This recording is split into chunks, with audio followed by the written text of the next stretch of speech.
என்னம்மா, என்ன இன்னைக்கு இவ்ளோ லேட்டா வந்திருக்க? ஒரு கிரிமினலை பிடிக்கிறதுக்காக டீமா வெளியே போயிருந்தோமா. அவன்கிட்ட என்கொயரி பண்ணி வாக்குமூலம் வாங்கி எஃப்ஐஆர் போட்டு வரதுக்குள்ள டைம் ஆயிடுச்சு.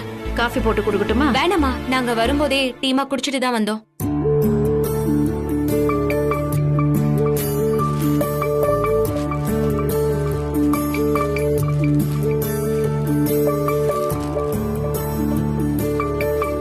எதுக்கு ஸ்வீட் எல்லாம் வாங்கிட்டு வந்திருக்க? அக்காவோட கல்யாண நாளுக்கே நான் இதெல்லாம் வாங்கணும்னு நினைச்சேம்மா. அன்னைக்கு கொஞ்சம் வேலை டைட்டா இருந்ததுனால இதெல்லாம் வாங்க முடியல. இன்னைக்கு நான் பிடிச்சிருக்க கேஸ் ரொம்ப பெரிய கேஸ்மா. டிபார்ட்மெண்டே சீரியஸா கவனிச்சிட்டு இருந்த கேஸ். அதுல முக்கியமான ஆளை நான் பிடிச்சிருக்கிறதுனால எல்லாருமே என்ன ரொம்ப பாராட்டினாங்க. அத வாங்கிட்டு வந்தம்மா, எடுத்துக்கோ. ரொம்ப சந்தோஷமா இல்ல? எடுத்துக்கோக்கா, சாப்பிடு. எனக்கு பாராட்டு கிடைச்சதுன்னு நான் இந்த ஸ்வீட்டை வாங்கலக்கா. இந்த கேஸ நான் பிடிச்சதால நம்ம குடும்பத்துக்கும் ஒரு நல்லது நடக்க போகுது. நம்ம வேண்டுதலுக்கு பலன் கிடைச்சிடுச்சுன்னு நம்ம எல்லாருமே ரொம்ப சந்தோஷப்பட போறோம். அது என்னங்கறத நாளைக்கு நான் சர்ப்ரைஸா சொல்றேன்க்கா. இந்தா கண்ணு, நீ எடுத்துக்க. எனக்கு கொஞ்சம் போதுமா? உள்ள வரலாமா? உள்ள வாங்க தம்பி. உங்களை இந்த வீட்ல ஒருத்தர்னு எப்பவும் நாங்க சொல்லிட்டோம். உரிமையோட உள்ள வராம இன்னும் ஏன் அனுமதி கேட்டு வெளியிலேயே நின்னுட்டு இருக்கீங்க? வாங்க, உள்ள வாங்க. வாங்க சார், உட்காருங்க. உட்காருங்க. ஸ்வீட் எடுத்துக்கோங்கப்பா. என்ன விசேஷம் ஆண்டி? மயில் ஒரு பெரிய கேஸ் புடிச்சிருக்காலாம், அதான் ஸ்வீட் வாங்கிட்டு வந்திருக்கா. ஓ சூப்பர் மயில், கங்க்ராச்சுலேஷன்ஸ். Thank you sir.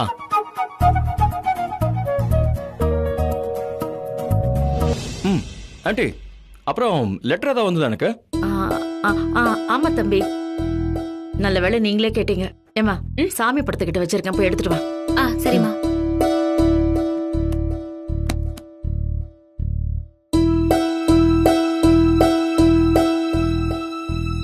என்னங்க சார்? தேங்க்ஸ் மயில்.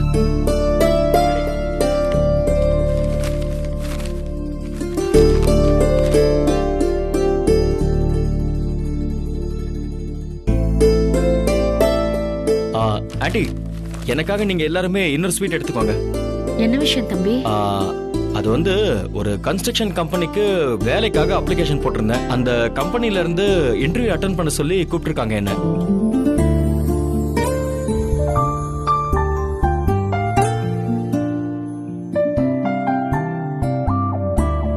கேக்குறதுக்கே ரொம்ப சந்தோஷமா இருக்கு தம்பி. தாமதமா இருந்தாலும் ரொம்ப நல்ல முடிவா எடுத்திருக்கீங்க. நேத்து நானும் மலரும் கோயிலுக்கு போயிட்டு வரும்போது உங்களை பார்த்தோம். ஒரு பெரிய கோடீஸ்வரன் வீட்டு பையன் நீங்க. முதலாளிங்கிற கம்பீரத்தோட மத்தவங்கள வேலை வாங்கிதான் உங்களுக்கு பழக்கம். அப்படி பார்த்த உங்களை அந்த நிலைமையில பார்த்ததும் மனசுக்கு ரொம்ப சங்கடமாயிடுச்சு தம்பி. இருக்கிற வசதி வாய்ப்பெல்லாம் விட்டுட்டு தம்பியை இப்படி கஷ்டப்படணும்னு நாங்க ரொம்ப வருத்தப்பட்டு பேசிக்கிட்டோம். ஆண்டி, மயிலு எல்லா விஷயத்தையும் என்கிட்ட சொன்னா. உங்க படிப்புக்கும் தகுதிக்கும் தகுந்த மாதிரி ஒரு வேலையை நீங்க தேடிக்கோங்கன்னு சொல்லி அவதான் எனக்கு அட்வைஸே பண்ணா. இவ்வளோ நாளா நான் அதை பத்தி யோசிச்சது கூட கிடையாது ஆண்டி. இந்த டிரைவர் வேலைங்கிறது எனக்கு தானா கிடைச்சது. இந்த குதிரைக்கு கடிவாளம் போட்ட மாதிரி நான் இதுலயே ஓடிட்டு இருந்தேன்.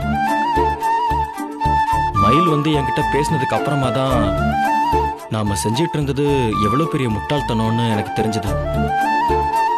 நான் படிச்ச படிப்புக்கு ஒரு நல்ல கம்பெனில நல்ல சம்பளமே கிடைக்கும். ஆனா அப்புறம் ஏன் இதையே நிரந்தரம்னு நினைக்கணும்னு சொல்லி என்னையே நானே கேட்டுக்கிட்டேன்.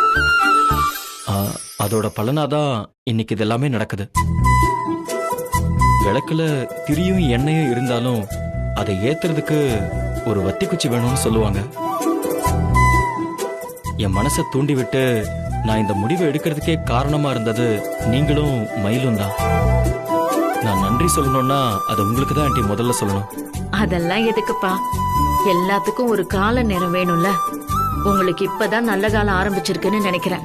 அதான் உங்க மனசும் முடிவும் மாறி இருக்கு. எங்களுக்கும் இப்பதான் நிம்மதியா இருக்கு தம்பி. ஆண்டி, என்ன ஆசீர்வாதம் பண்ணுங்க ஆண்டி. என்னப்பா இதெல்லாம்?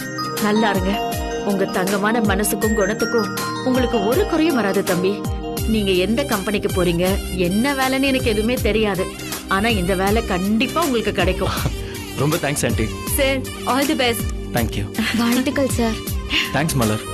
தேங்க்ஸ் மயிலு. காலையில கம்பெனிக்கு போறதுக்கு முன்னால கோயிலுக்கு போயிட்டு போங்க தம்பி. நமக்கு நல்லது நடக்கணும்னா அந்த சாமியோட ஆசீர்வாதம் ரொம்ப முக்கியம். கண்டிப்பா ஆண்டி. காலையில கோயிலுக்கு போயிட்டு போறேன். வரேன் ஆண்டி. வர மலர். வர மயிலு.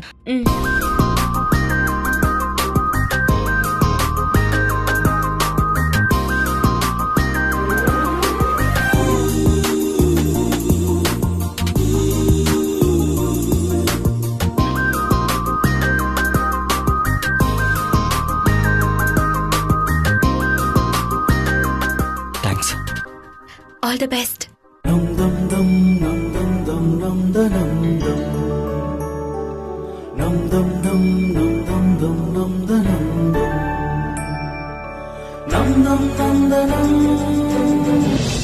எல்லா வேலையும் சீக்கிரமா முடிஞ்சுது.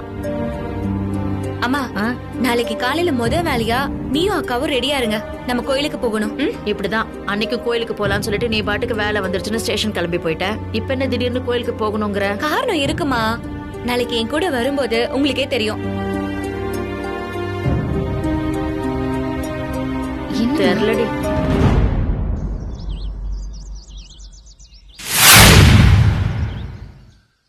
அம்மா, அம்மா.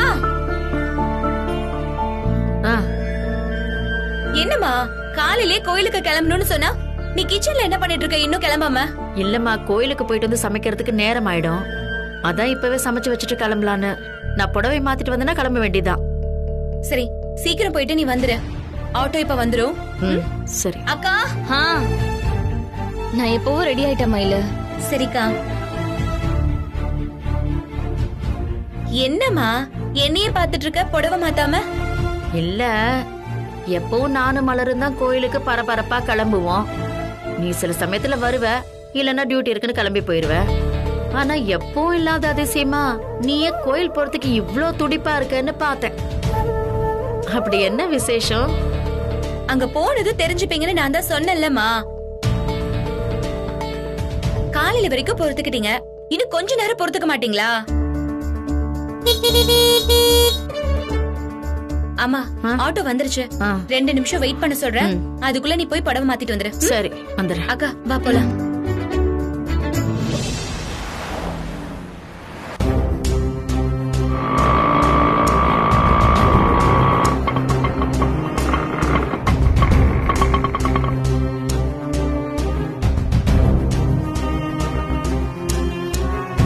என்னடி கோயிலுக்கு போலான்னு சொல்லிட்டு இங்க எங்க கூட்டிட்டு வந்திருக்கீங்களா?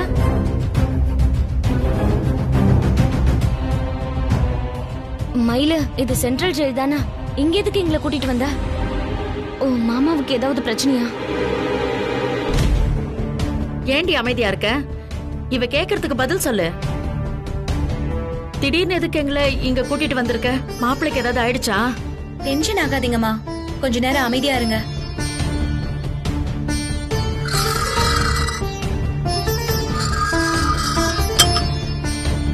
அண்ணா என்னாச்சு? எல்லா ஃபார்மாலிட்டி முடிச்சு மயிலு, ஒன்னும் பிரச்சனை இல்லை மயிலு. ஆனா இன்னும் மாமாவை காணுமே. உள்ள கையெழுத்து போட்டிருக்காரு, இப்ப வந்துருவாரு.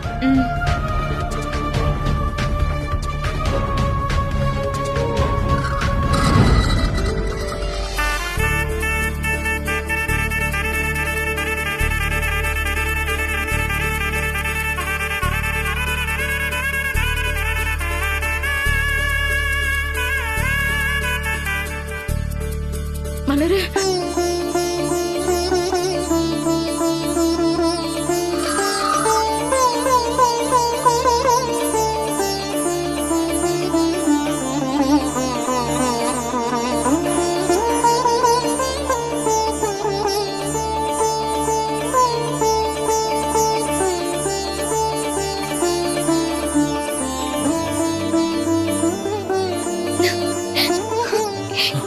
மலரு, அத்தை.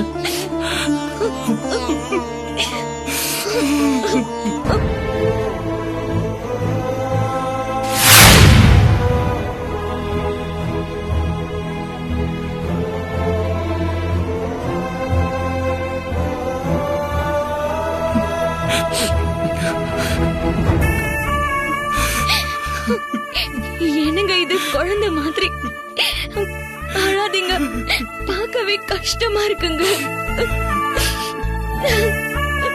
மலர், உங்க எல்லாரையும் பார்த்து எவ்வளவு நாள் ஆச்சு மலர்.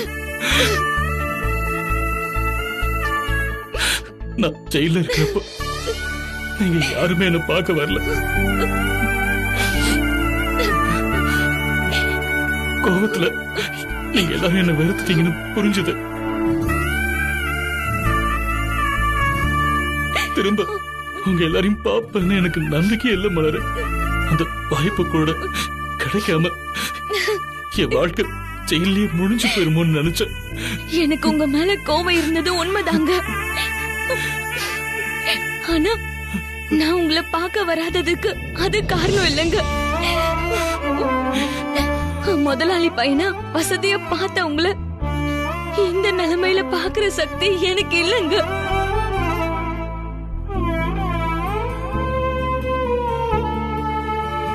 நேர்ல வந்து உங்களை பார்க்கலையே தவிர இந்த பிரச்சனை சரியாகி நீங்க சீக்கிரம் வெளியில வரணும்னு நான் கடவுள்கிட்ட வேண்டிட்டாங்க இருந்து.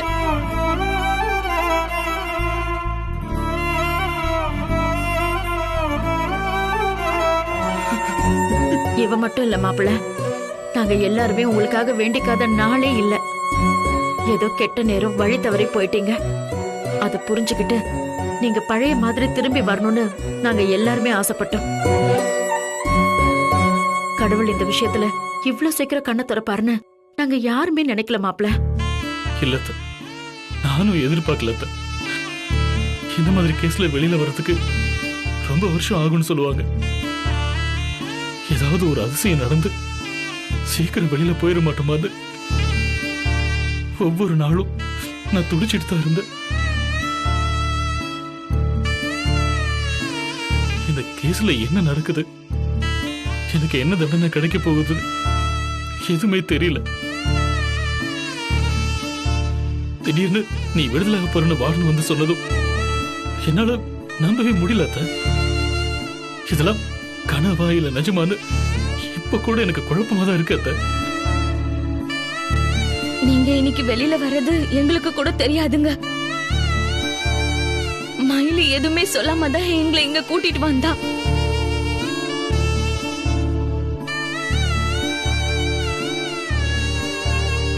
திடீர்னு நீங்க வெளியில வரத பார்த்ததும் ஒரு நிமிஷம் எனக்கு ஒண்ணுமே புரியலங்க. மனசுல இருந்த வேதனை, கஷ்டம், பாரம்னு எல்லாமே மாயமா மறைஞ்சிருச்சுங்க. ஏம்மா, இதுக்கெல்லாம் காரணம் மயிலுதாம்மா.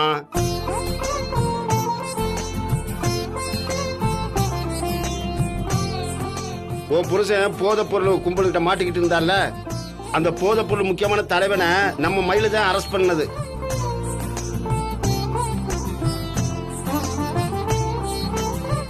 அந்த வியாபாரத்தை நான் தான் செஞ்சேன், எனக்கு கீழே இருந்த யாருமே எந்த தப்புமே செய்யல அப்படின்னு ஸ்டேட்மெண்ட் எழுதி கொடுத்துட்டான்.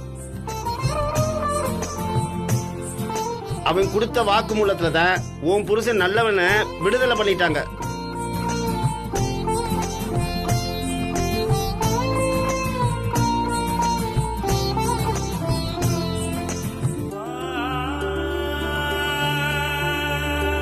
இவர் அரெஸ்ட் பண்ணதுக்காக நான் உன் மேல கோவப்பட்டேன், பேசாம கூட இருந்தேன். ஆனா நீ எதையுமே மனசுல வச்சுக்காம என் வாழ்க்கையை காப்பாத்தி கொடுத்துட்ட. உனக்கு எப்படி நன்றி சொல்றதுன்னு. ஐயோ அக்கா, என்னக்கா இதெல்லாம்? மாமா செஞ்ச தப்புக்காக இவரை அரெஸ்ட் பண்ண வேண்டியது என்னோட கடமை. மாமா மேல தப்பு இல்லைன்னு தெரிஞ்சதும் இவரை வெளியே கொண்டு வர வேண்டியதும் என்னோட கடமை தான்க்கா. அததான் செஞ்சேன். ரொம்ப தேங்க்ஸ் மயில். நீ எனக்கு கொடுத்திருக்கிறது விடுதலை இல்ல, புது வாழ்க்கை. என் உசுர் இருக்கிற வரைக்கும் நான் இதை மறக்க மாட்டேன். மயில, மூத்தவ வாழ்க்கை இப்படி ஆயிடுச்சேன்னு நான் ரொம்ப வேதனைப்பட்டேன். புருஷன் இருந்தும் இவளும் என்ன மாதிரி தனிமரமா நின்னுடுவாளோன்னு ஒவ்வொரு நாளும் நான் தவிச்ச தவிப்பு அந்த சாமிக்கு தான் தெரியும்.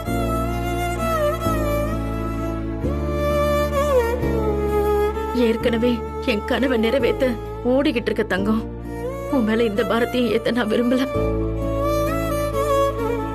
ஆனா நீயே என் கஷ்டத்தை புரிஞ்சுக்கிட்டு உன் அக்காவோட வாழ்க்கையை நீ மீட்டு கொடுத்திருக்க.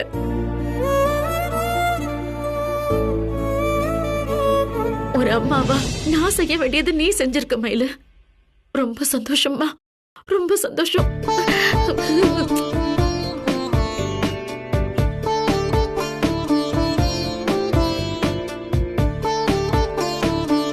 அம்மா, நீங்கெல்லாம் நினைக்கிற மாதிரி நான் இதுல எதுவுமே செய்யலம்மா.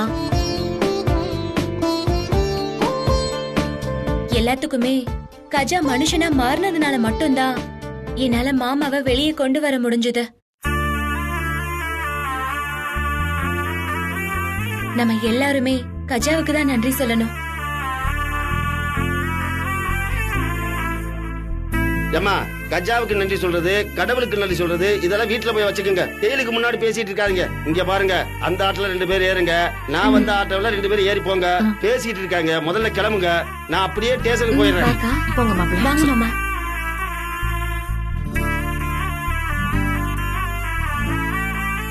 ஏம்மா, சீக்கிரம் ஸ்டேஷனுக்கு வா. சரிண்ணே. போங்க போங்க போங்க.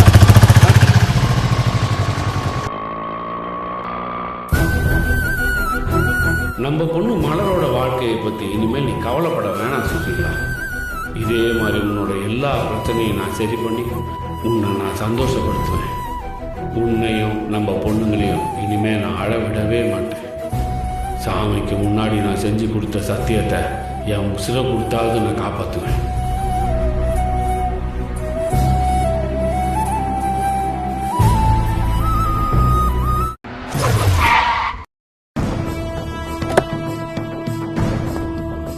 மயிலே, சார், ஐயா வராரு. சார். வணக்கம் ஐயா. சார், தலைவரே, டிஎஸ்பி வந்திருக்காரு. டிஎஸ்பியா? அவருக்கு ஒன்றும் ரவுண்ட்ஸ் இல்லையே. எதுக்கு வந்தாரு எனக்கு என்ன தெரியும். வாங்க போகலாம். வாங்க சரி வாங்க. ஆஃப் பண்ணிட்டு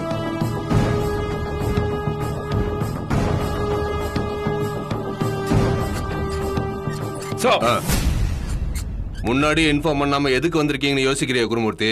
அப்படியெல்லாம் ஒன்றும் இல்லை சார். இது உங்க கண்ட்ரோல்ல இருக்க ஸ்டேஷன். நீங்க எப்போ வேணா வரலாம் சார். ஆக்சுவலா இன்னைக்கு ரவுண்ட்ஸ்ல உன் ஸ்டேஷனுக்கு வரதா இல்ல, ஆனா உன்னை பாராட்டுங்கிறதுக்காகவே வந்தேன். உன் ஸ்டேஷன்ல தான் கிரைம் ரேட் அதிகமா இருக்குன்னு எப்போ உன்னை வறுத்தெடுப்போம். அதே மாதிரி நீ நல்லா ஒர்க் பண்ணும்போது அதை பாராட்ட வேண்டியதும் எங்க கடமை தான். போதைப் பொருள் கடத்தல் கேஸ்ல ஒரு முக்கியமான நெட்வொர்க்கை நீ பிடிச்சிருக்க. அந்த கும்பலை பிடிக்கிறது தான் நம்மளோட டார்கெட்டா ரொம்ப நாளா இருந்துச்சு. இப்போ நீ அதை அச்சீவ் பண்ணிருக்க. I appreciate your effort Gurumurthy. Thank you sir. ஆனா இந்த கேஸ்ல என்னோட ரோல் எதுவுமே பெருசா இல்ல சார். இன்ஃபார்மர்ட்ட இருந்து எனக்கு தகவல் கிடைச்சதும் நான் மயிலுகிட்ட மொத்த பொறுப்பையும் ஒப்படைச்சிட்டேன். தனக்கும் கீழே ஒரு ஆக்டிவான டீமை ஃபார்ம் பண்ணி ரொம்ப பிரில்லியண்டா ஒர்க் பண்ணி கஜாவையும் அவனுக்கு மேல இருந்த நெட்வொர்க்கையும் பிடிச்சது மயிலு தான் சார்.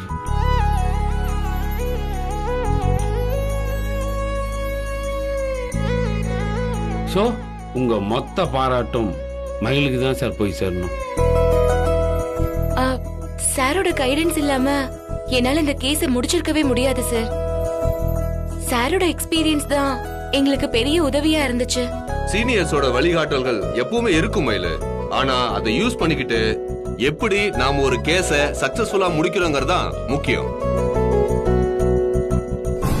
செயின் ஸ்நாச்சிங் கேஸ்ல இருந்து நான் உன்னை ஃபாலோ பண்ணிக்கிட்டு தான் இருக்கேன்.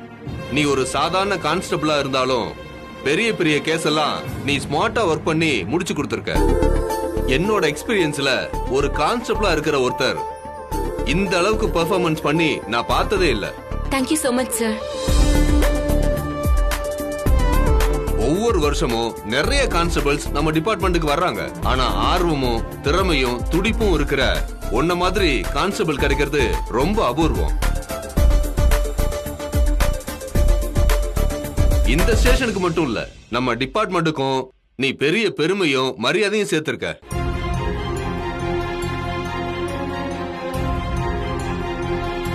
உன்னை நினைச்சு உன்னை பெத்தவங்களும் ரொம்ப பெருமைப்படுவாங்க. உண்மையை சொல்லணும்னா உன்ன மாதிரி ஒரு பொண்ணை பெத்தது அவங்களோட அதிர்ஷ்டம் தான் சொல்லணும். நான் அதிர்ஷ்டக்காரன் தான் சார். ஆனா இந்த தங்கத்தோட மதிப்பு எனக்கு அன்னைக்கு தெரியல. அதை புரிஞ்சுக்கிட்ட சமயத்துல என்னால வெளிப்படையா சொல்ல முடியாத சூழ்நிலையில மாட்டிக்கிட்டேன். இப்படி ஒரு கொடுமை யாருக்குமே வரக்கூடாது.